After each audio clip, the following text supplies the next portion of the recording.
मेरे प्यारे मित्रों नमस्कार। हम पढ़ रहे हैं मैकेनिकल ऑपरेशन और आज की यूनिट है कन्वेइंग। कन्वेइंग एक बहुत ही महत्वपूर्ण यूनिट है क्योंकि इंडस्ट्री में जो है कन्वेइंग का बड़ा इम्पोर्टेंस है ना। और कन्वेइंग क्या है कि हमने बहुत सारी चीज़ों पढ़ाने के बाद आपको पढ़ा है, उसकी वजह है यूनिट को समझने से बाद ही हम पढ़ेंगे फिल्ट्रेशन। कन्वेइंग क्या होती है लिख लेते हैं। आपको मालूम है कि हम आपको ऑल सब्जेक्ट पढ़ाते हैं। केमिकल इंजीनियरिंग के 10 सब्जेक्ट हम आपको पढ़ाते हैं। बहुत ही मिनिमम फीस में हम आपको सब्जेक्ट पढ़ाते हैं केमिकल इंजीनियरिंग के। हमारा एप्लीकेशन प्ले स्टोर पे है केमिकल गुरु नाम से, उसको ज़रूर आप डाउनलोड करिए और वहाँ पर सारे सब्जेक्ट हैं, उनको आप परचेज़ कर सकते हो। तो हमारे यहाँ से सिलेक्शन जो है काफ़ी अच्छे हैं। इस बार 93 बच्चों का 83 बच्चों का सिलेक्शन इंडिया में हुआ हमारी तरफ से। और बहुत सारी कंपनियाँ, चाहे BURL हो, HURL हो, IOCM बार्क हो गया, इधर आपका सेल हो, इन सब कंपनियों में सिलेक्शन हमारे यहाँ से हुआ है। इस साल का बता रहा हूँ। और कहीं ना कहीं आप लोगों से यही उम्मीद है कि आप बड़ी संख्या में इसको ज्वाइन करोगे और बेहतर है। हम मात्र 4 महीने में आपको तैयार कर देते हैं और उसके बाद कोई एग्जाम आप दे सकते हो। ठीक, हम जो एग्ज़ाम आता है, मुझे उम्मीद है कि हमारे कोई भी पेपर ऐसा केमिकल नहीं होगा जो हमारे लेक्चर से बाहर का पेपर सेट होता हो, क्योंकि हम आपको बहुत ब्रॉड तरीके से पढ़ाते हैं। चलिए, तो हम यहाँ पर स्टार्ट करने वाले हैं आज कन्वेइंग। तो हम टॉपिक डाल लेते हैं conveying.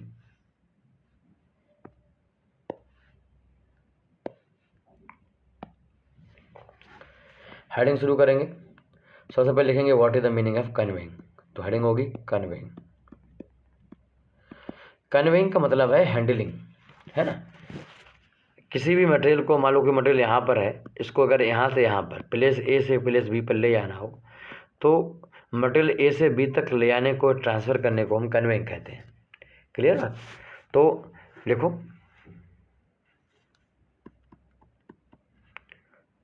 It is an unit operation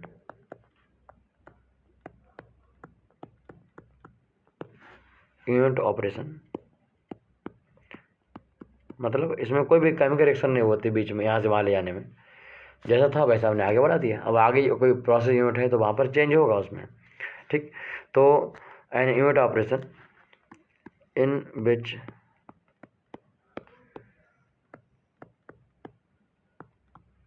material can transport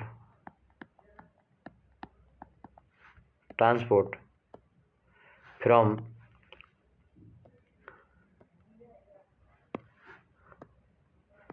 one place to another place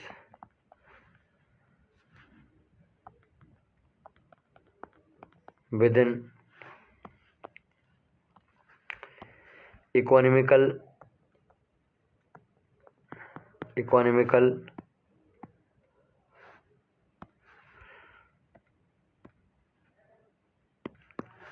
economical way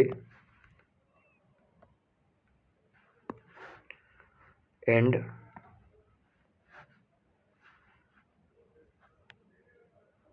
in less time, very less time। तो कन्वेइंग एक ऐसा यूनिट ऑपरेशन है जिसमें हम मटेरियल को यहाँ से वहाँ हैंडल करते हैं, बट हैंडलिंग की कॉस्ट बहुत ज़्यादा होती है। अगर आप उसको मटेरियल को यहाँ से वहाँ ले जाने के लिए अगर आप लेबर को लगा दोगे तो मालूम पड़ेगा कि लेबर जो है बहुत ज़्यादा पैसा लेगी और आप मटेरियल को थोड़ा सा भी ट्रांसफ़र नहीं कर पाओगे, जिससे आपको मालूम पड़ेगा कि उसकी मटेरियल की कॉस्ट इतनी बढ़ गई है कि वो मार्केट में बिकेगा ही नहीं। तो इसका मतलब जो है हमें यहाँ पर इस तरीके से हैंडल करना है, ट्रांसफ़र करना है कि उसकी कॉस्ट, सबसे मेन फैक्टर है कॉस्ट। तो कॉस्ट मिनिमम होना चाहिए पहली बात, और नंबर 2 जो बहुत जल्दी होना चाहिए। अगर होने बहुत धीरे धीरे करते रहे तो अगली बार यूनिट में प्रोडक्ट हमारा जो रॉ मटेरियल है वो सफोकेशन क्रिएट हो जाएगा, वहाँ पर मटेरियल की जो स्कारनेस है वो क्रिएट हो जाएगी। तो स्कारनेस की वजह से क्या है, फिर हमारा मटेरियल जो है हमारी प्रोसेस बंद हो जाएगी। तो यहाँ पर this is the definition of conveying. जो मेन कन्वेयर्स हैं, जिनमें सबसे पहला कन्वेयर जो है हमें पढ़ना है। कन्वेयर्स वो होते हैं जो डिवाइस हैं, कन्वेइंग डिवाइस हैं, उनको कन्वेयर्स कहते हैं। बेल्ट कन्वेयर, इसमें एक बेल्ट होती है जो इस तरीके से यहाँ पर बेल्ट होती है, यहाँ पर मटेरियल आता है, ये बेल्ट कंटिन्यू मूव करती रहती है, बेल्ट यहाँ से वहाँ मटेरियल यहाँ से वहाँ पहुँच जाता है। नंबर 2 है वो चैन कन्वेयर है। चैन कन्वेयर में बेल्ट जैसा ही होता है, बट इसमें कई सेक्शन होते हैं जो आपस में इंटरलॉक होते हैं। इनके जो सेक्शन है इनको हम अटैच कर सकते हैं, जुटैच कर सकते हैं। कोई अगर थोड़ा वीक हो गया उसको चेंज कर सकते हैं, बहुत आसानी से इस तरीके से होता है। ये हॉरिजेंटल से ज़्यादा वर्टिकली लगाई जाती हैं इस तरीके से। अगर मुझे किसी भी मटेरियल को सीधे ऊपर ले जाना है तो हम इस टाइप के कन्वेयर का, चैन कन्वेयर का, फिर चैन एलिवेटर का स्पेशली हम यूज़ करते हैं। कई प्रकार के जो चैन एलिवेटर हैं उस टाइप की चीज़ें यूज होती हैं। और अगर एंशियंट टाइम में देखेंगे तो वहाँ पर बहुत सारी चीज़ें ऐसी हैं जो यूज होती थी, चाहे वो मैकेनिकल टाइप की चीज़ें हों। एलिवेटर सबसे मतलब मॉडर्न टेक्निक है मटेरियल को वर्टिकली पहुंचाने की। पहले हम लोग न्यूमेटिकली चीज़ों को ले जाते थे और मैकेनिकली चीज़ों को मैकेनिकल मतलब बाई कंप्रेसर, और न्यूमेटिकली मतलब बाई द एयर।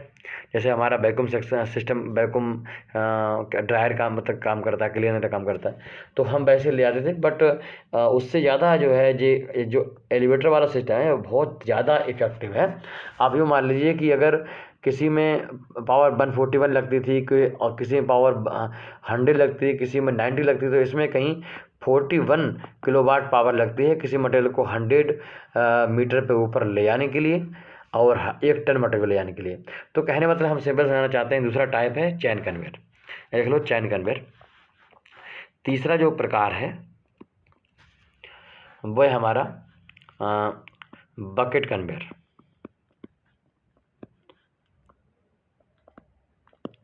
जो बकेट कन्वेयर है इसमें बहुत सारी बकेट लगी रहती हैं इस तरीके से, इसमें से बकेट लगी रहती हैं, है ना, ऐसी बकेट लगी रहती हैं। जो घूम रहा होता है मटेरियल, ऐसे गिरने वाला होता है साइड से, तो मटेरियल क्या करता है कि इसमें जो गिर जाता है, जो इसमें जब गिरता है तो भर जाती है ये, फिर ऐसे बढ़ती है ऊपर जाती है, फिर दूसरी यहाँ पर आ जाती है, उसमें भर जाता है।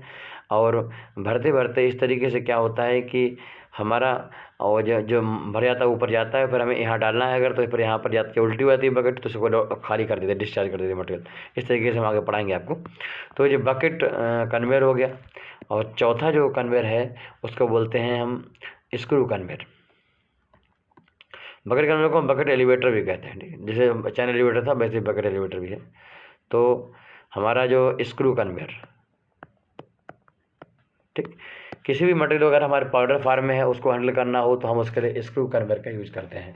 बहुत सारे बच्चे हैं जिन्होंने पिछले क्लासों में पढ़ा है इनको और बहुत सारी चीज़ें मिस्टेक की हैं। हम आने वाले अपने लेक्चर्स में मुझे उम्मीद है कि कोई मिस्टेक आप नहीं करोगे। बहुत सारी चीज़ें जिनके प्रोनाउंसिएशन आपके गलत थे या फिर वो चीज़ें आपको समझ ही नहीं आती क्लास में हम क्या कहना चाहते हैं, इंडस्ट्री में कैसे होती हैं, बट हम आपको इस तरीके से दिखाएंगे कि आपको इंडस्ट्रियल वेट हो जाएगा, आपको आप चीज़ों को पूरी तरह से समझ जाओगे। तो मेरे प्यारे मित्रों, ये था आज का एक इंट्रोडक्शन टाइप का वीडियो। इसमें हम लोग आज हम कवर करेंगे क्या बोलते हैं उसको, अपना टॉपिक कौन सा सबसे पहले, बेल्ट कन्वेयर। चलो उसको बेल्ट कन्वेयर को कवर कर लेते हैं। ओके,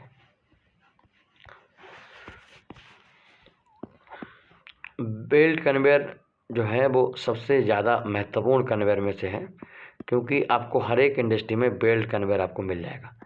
जैसे आपको सैंडल पंप हर जगह मिल जाएगा, वैसे बेल्ट कन्वेयर भी आपको हर जगह मिल ही जाएगा, ठीक। बेल्ट कन्वेयर की सबसे महत्वपूर्ण बात यह है, अगर मुझे बहुत बड़ी मात्रा में मटेरियल, कई टन मटेरियल ट्रांसफ़र करना है और जल्दी करना है तो यह हैवी ड्यूटी के लिए बहुत ही ज़्यादा यूजफुल होता है, पहली बात। और दूसरी बात जो है, ये लॉन्ग डिस्टेंस, अगर डिस्टेंस बहुत ज़्यादा है, लॉन्ग डिस्टेंस के लिए बहुत लंबी डिस्टेंस तक आपको ले आना है, मालूम पड़ता है कि आपको ये 200 मीटर ले आना है, 100 मीटर ले आना है, तब भी आप बहुत आसानी से किसी कन्वेयर के थ्रू या फिर डिफरेंट कॉम्बिनेशन ऑफ कन्वेयर के थ्रू, मतलब बेल्ट कन्वेयर के थ्रू आप आराम से उसको मटेरियल को हैंडल कर सकते हो। ये बहुत बड़ी बात है। और साथ में क्या है कि हम जो कन्वेयर्स हैं उनका यूज, या तो हम उनको मटेरियल को हम हॉरिजेंटली, हमें मान लो इस पॉइंट से इस पॉइंट ले आना है और दोनों पॉइंट हॉरिजेंटल हैं, तब हम आराम से किसी कन्वेयर का यूज करते हैं। या फिर जो है मटेरियल को मुझे, फॉर एग्जांपल जे ए से बी है, तो ये क्या है, ए से बी जो है अपने आप में हॉरिजेंटल है। कैसा है जी, हॉरिजेंटल है, तो हम आराम से इसको ट्रांसफ़र करेंगे। बट कभी कभी मुझे सी पे ले आना, मतलब थोड़ा सा इंक्लाइंड होता है, ऊपर ले आना है, तो ये कितना एंगल यहाँ पर क्रिएट हुआ, जी एंगल अगर बहुत ज़्यादा होगा तो हम बेल्ट कन्वेयर से मटेरियल को ट्रांसफ़र नहीं कर पाएंगे। इसको एंगल ऑफ रिपोज कहते हैं। किसी भी अगर हम कितना एंगल हॉरिजॉन्टल से बनाता है तो अगर वो एंगल ऑफ रिपोज से ज़्यादा हम उसको सेट कर देंगे तो मटेरियल जो है, जिस मटेरियल का एंगल ऑफ रिपोज मालूम पड़ता है, मान लो यूरिया है फॉर एग्जाम्पल, मैं एग्जाम्पल दे रहा हूँ, उसका रेट नहीं बता रहा हूँ। अगर मान लो 35 डिग्री इसका है, क्या बोलते हैं, किसी भी मटेरियल का है, मान लो एक्स मटेरियल का है, 35 डिग्री है, अपना मटेरियल एक्स को इस पर ट्रांसफ़र किया, बट जो एंगल जो था वो मतलब 25 लिखा था, 25 थे मतलब, और एंगल जो है 26 ज़्यादा कर दिया, तो जब मटेरियल इस पर जाएगा नहीं, फिर मटेरियल ऐसे करके जाएगा तो बट स्लाइड होता रहेगा, तो मान लो साइड से गिरेगा, यहाँ गिरेगा, वहाँ गिरेगा, समझ रहे। तो यहाँ पर देखा जाता है कि काफ़ी एंगल तक देखा जाए, कई एंगल तक हम इसको ट्रांसफ़र कर सकते हैं बाय द बेल्ट कन्वेयर, और बहुत ज़्यादा एंगल होगा तब हम इससे ट्रांसफ़र नहीं कर सकते हैं, ठीक। तो ये आपको इनक्लाइनली भी हैंडल कर सकते हो, उसको सी पॉइंट पे ले सकते हो। इसके अलावा अगर आपको वर्टिकली इसको हैंडल करना हो, कोई मटेरियल इसको सीधे ऊपर ले जाना है, तब आप इससे हैंडल नहीं कर सकते हो, राइट। तो उसके लिए आपको चैन एलिवेटर या फिर अदर टाइप की चीज़ें यूज करनी पड़ेंगी। तो ये था इसके बारे में, इसका एप्लीकेशन क्या है वो आपने देखा। हम एक बार इसका स्ट्रक्चर देख लेते हैं जो कैसे बना होता है। पहले आपको दिखाते हैं इंडस्ट्री में जो कैसे लगता है। चलिए,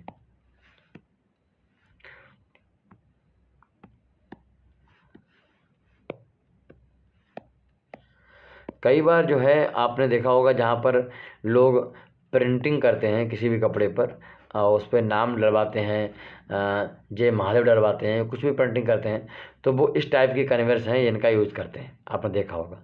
तो अगर छोटी डिस्टेंस के लिए यूज करना है तो इसका टाइप कन्वेयर का यूज करते हैं।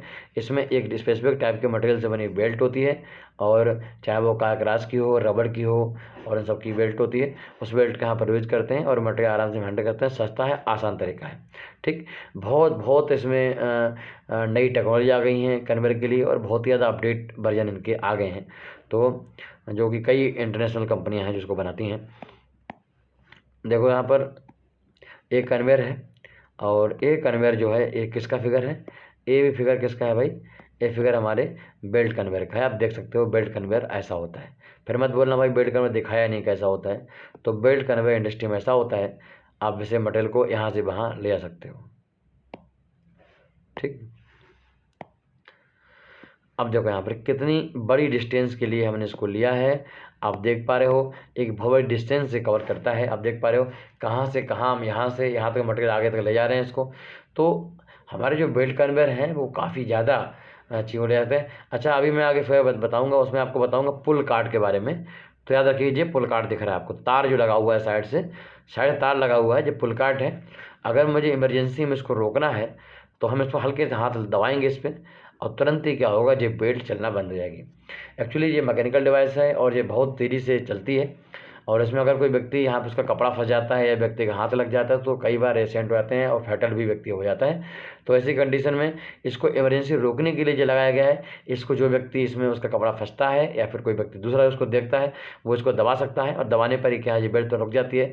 इसका संबंध डायरेक्टली क्या होता है, मोटर से होता है। मोटर जो उसमें चल लगता है वो तुरंत क्या करता है, इसको बंद कर देता है, ठीक है। तो इस तरीके से व्यक्ति को नुकसान होने से बच जाता है। हम खैर इसको मैं दिखाया काफ़ी डिस्टेंस के लिए जो होती है, जो मैं बता रहा हूँ आपको। दूसरी बात हम अगर करें तो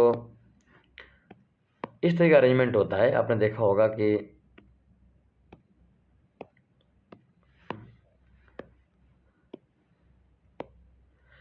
ये है, इसमें ऊपर से ये रबड़ वगैरह लगी हुई है, अरेंजमेंट स्ट्रक्चर लगा हुआ है, और इसके थ्रू क्या है, मटेरियल जो है एक पाइप बना लेता है। इसका ढेर जो होता है, ऊंचाई सबसे ज़्यादा यहाँ पर होती है, बीच में होती है, साइड पे ज़्यादा ऊंचाई नहीं होती है, वरना जो नीचे गिरेगा मटेरियल हमारा वेस्ट होगा। तो वो प्रॉपर तरीके से जाता रहता है। ये तरीके से आप इंडस्ट्री में देखोगे, बिल्कुल ऐसे ही इंडस्ट्री में बेल्ट कन्वेयर आपको मिलेगा। तो आप अगर इंडस्ट्री में जाते हो कभी आप लोग तो देख पाओगे कि ऐसा लगा होता है। बस हम ये चाहते हैं आप वहाँ जाके पहचान लो कि हाँ ये बेल्ट कन्वेयर है, ठीक। इतना हमारा सा पर्पज है। तो जी यहाँ पर लगा हुआ है, इसको हम एडलर कहते हैं। अभी इनके बारे में आपको बताएंगे। चलिए हम इनके स्ट्रक्चर को देखते हैं।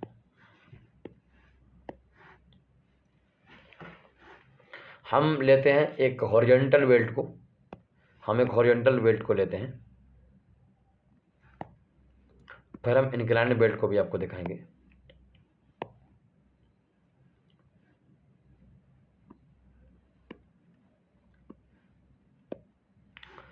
थोड़ा सा उतना क्लियर फ़ोटो नहीं है, बट आपको दिख रहा होगा। चलो हम आपके लिए फ़ोटो बना देते हैं। अब लिखो उसके parts of belt conveyor.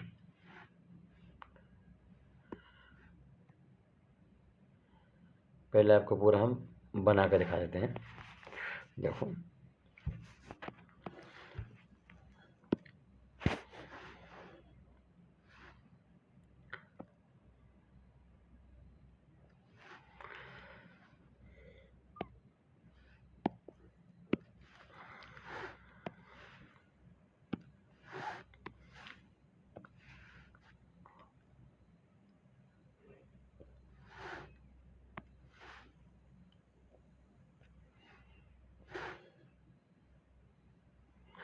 Line हमने खींची है ताकि हम सही से बना सकें, इसको ड्रॉ कर सकें। और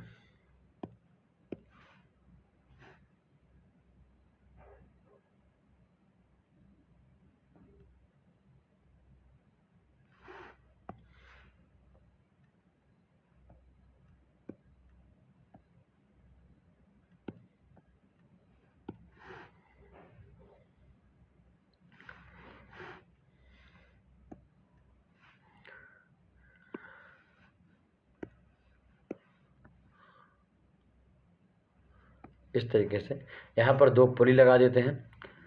2 पुली हैं जी, ये दोनों पुली हैं।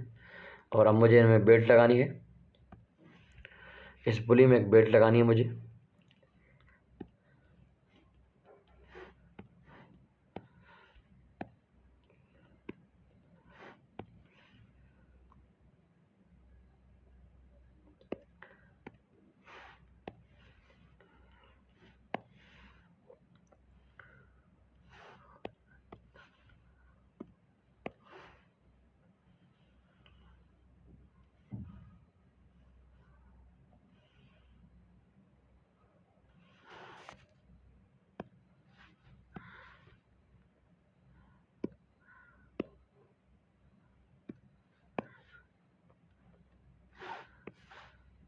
इसी हिसाब से इसको हल्का सा मैं इसको कवर कर लेंगे जी हमको। ठीक, इसकी बेल्ट लग जाती है इसके ऊपर। बेल्ट लगने के बाद अच्छा, इसमें क्या होता है कि ये नॉर्मल है, इसमें कोई दिक्कत नहीं है, हम ऐसे बेल्ट बनाते हैं। बट ये अगर मुझे लगता है कि मटेरियल उसमें रखता है, लगा रहने की वजह से क्या होता है, बेल्ट में लचक आ जाती है, बेल्ट लूज हो जाती है। तो हम बेल्ट को टाइट करने के लिए हम कुछ टेक्निक यूज़ करते हैं। वो टेक्निक क्या है, देखो, उसे बोलते हैं टेक कप सिस्टम। तो टेक कप क्या होता है और उसको देख लेते हैं।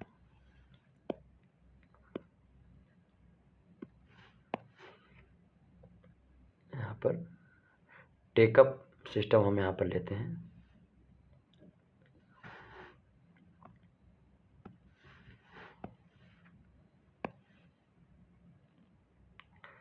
इस तरीके से हम टेकअप सिस्टम ले लेते हैं। टेकअप में क्या करते हैं, टेकअप में हम इसको नीचे जो है थोड़ा सा ले आते हैं।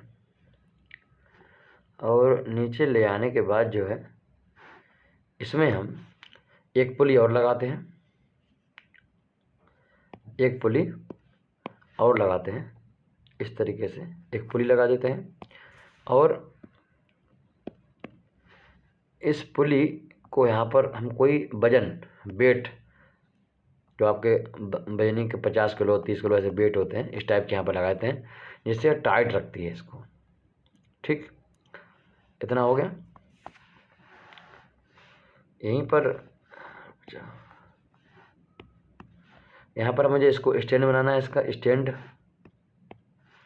तो स्टैंड बनाने के लिए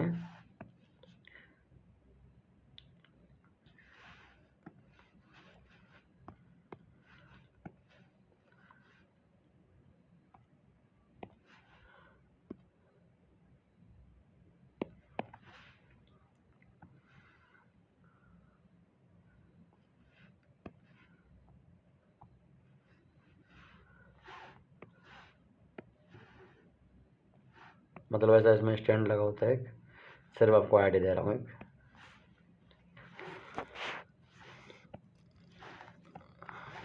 स्टैंड हो गया मान लीजिए।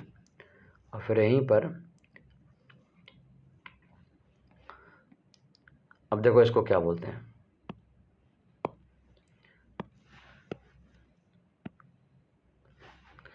यहाँ लिख लो। यहाँ पर ये जो सिस्टम दिखाया है इसको बोलते हैं टेक अप पुली। टेक अप पुली, ठीक। दो रोलर लगे हुए हैं, इनमें से एक रोलर में हम क्या करते हैं, मोटर लगा देते हैं। दो में नहीं लगाते, एक में लगा देते हैं। और अगर हम मटेरियल इस साइड से फीड कर रहे हैं तो उसके दूसरे साइड में मोटर लगाते हैं।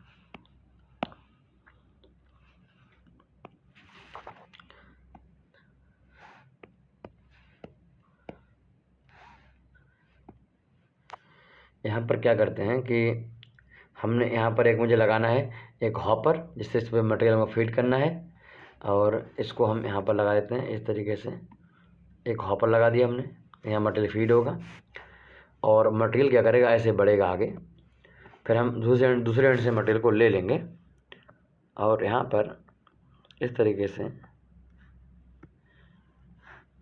ये क्या है, यहाँ से मटेरियल जो है इस बॉक्स टाइप का होता है, कवर्ड होता है दूसरा एंड, जैसे मटेरियल जो है सिर्फ इसी में, यहाँ पर देखा था रबड़ वायर लगी थी यहाँ पर, इस तरीके से मटेरियल इसमें गिरता है और ये मटेरियल के लिए नीचे जाने के लिए क्या करता है, गाइड करता है, ठीक। तो यहाँ पर क्या होता है कि इस तरफ मोटर लगा होता है, यहाँ पर क्या लगा होगा, यहाँ पर मोटर लगा होगा। क्योंकि इसको डिफरेंट आरपीएम पे घुमाते हैं, हम कम ज़्यादा करते हैं, तो मोटर के साथ मुझे गियर बॉक्स लगाना पड़ेगा, जीबी गियर बॉक्स लगाना पड़ेगा, ठीक। गियर बॉक्स क्या करता है, हम मोटर की स्पीड को कम करके या फिर बढ़ा के हम क्या करता है, उस पर चलाता है, किसको, इसको चलाता है, बेल्ट को। गियर बॉक्स लगा होता है। तो जिस तरफ गियर बॉक्स और क्या बोलते हैं मोटर लगा होता है, वो उसको हम क्या बोलते हैं, फ्रंट हेड बोलते हैं, या फिर हम उसको यहाँ पर हेड बोलते हैं। फिर उसको हम तरीके जो पुली है इसको हम हेड पुली कहते हैं। ये क्या है, ये हेड पुली है, इस पुली को हेड पुली कहते हैं। ये इसका फ्रंट साइड है क्योंकि यहाँ पर मोटर लगा हुआ है। और ये जो कवर किया हुआ है, जो कवर किया तरीके से हॉपर ही है ये, जो नीचे इस तरीके से क्या करता है, इसको गाइड करता है मटेरियल जाने के लिए। इस एक टाइप के हॉपर को ही हम क्या बोलते हैं, क्योंकि ये मोटर साइड में है इसलिए इसको हम हेड और च्यूट कहते हैं।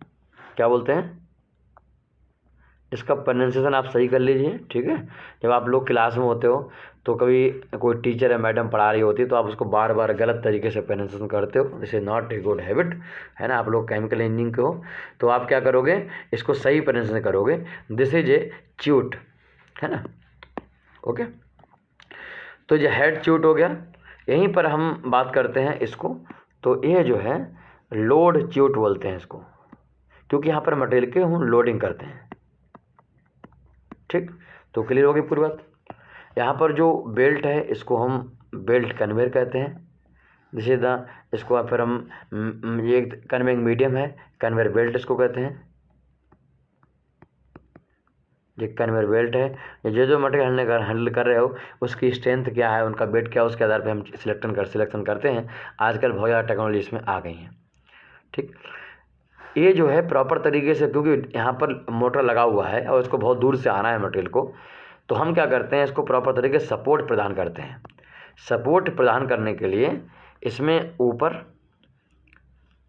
फॉरवर्ड डायरेक्शन में और फिर नीचे सपोर्ट देने के लिए बैकवर्ड डायरेक्शन में, रिवर्स डायरेक्शन में क्या होते हैं, ऐसे रोलर लगे होते हैं छोटे छोटे। और इन सब रोलर को हम क्या बोलते हैं, हम बोलते हैं आइडलर। क्या बोलते हैं, आइडलर बोलते हैं, IDLER। बहुत सारे हैं तो ये आइडलर्स हैं, और जो नीचे वाले हैं वो क्या हैं, रिटर्न आइडलर्स हैं या फिर रिवर्स आइडलर्स हैं, और ऊपर वाले फॉरवर्ड आइडलर्स हैं, ठीक। ये भी 2-3 प्रकार के होते हैं।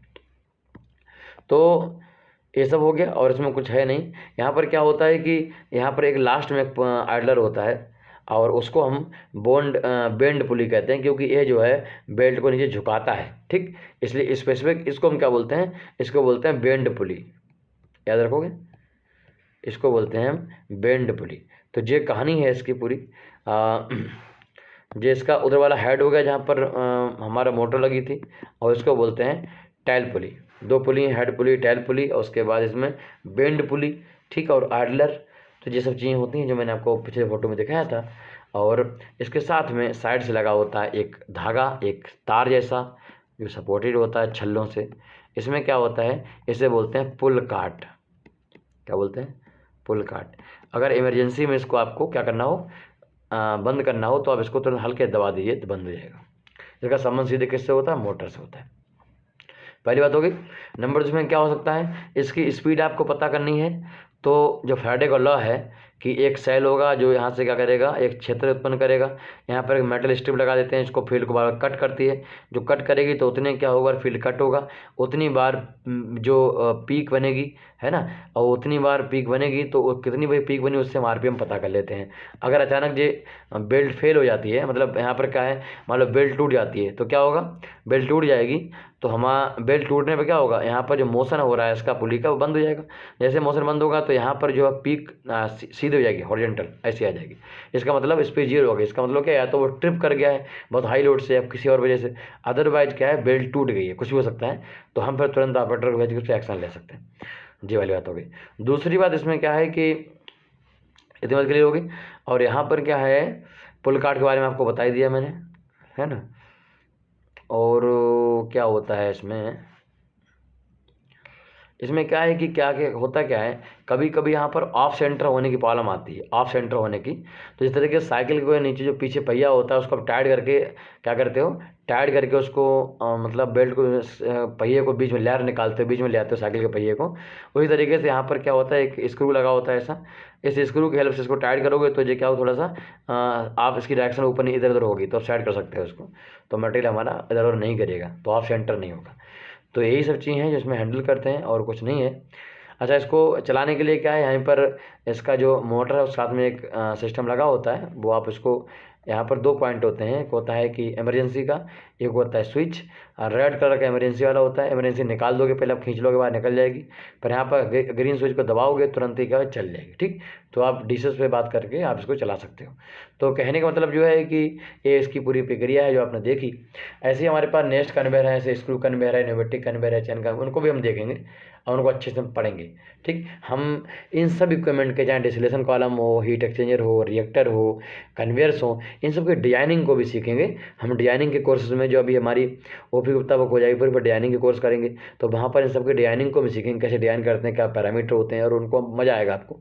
कोशिश करेंगे, हमारा सॉफ्टवेयर है कैमकैड, उस पर हम आपको सिखाएं, वो चीज़ें बताएं कि हम सॉफ्टवेयर वहाँ पर कैसे पैरामीटर लेते हैं, वहाँ पर कैसे वैल्यू देते हैं, और उनसे कैसे प्रोडक्ट निकलता है, इकोनॉमिक कॉस्ट कैसे बैलेंस होती है, वो सारी चीज़ें वहाँ सिखाएं। वो आपकी तब कल है जब आपको एक्सपीरियंस 10-5 साल हो जाता है, तब उसकी ज़रूरत आपको पड़ती है। तो यही था आज का लेक्चर। नमस्कार।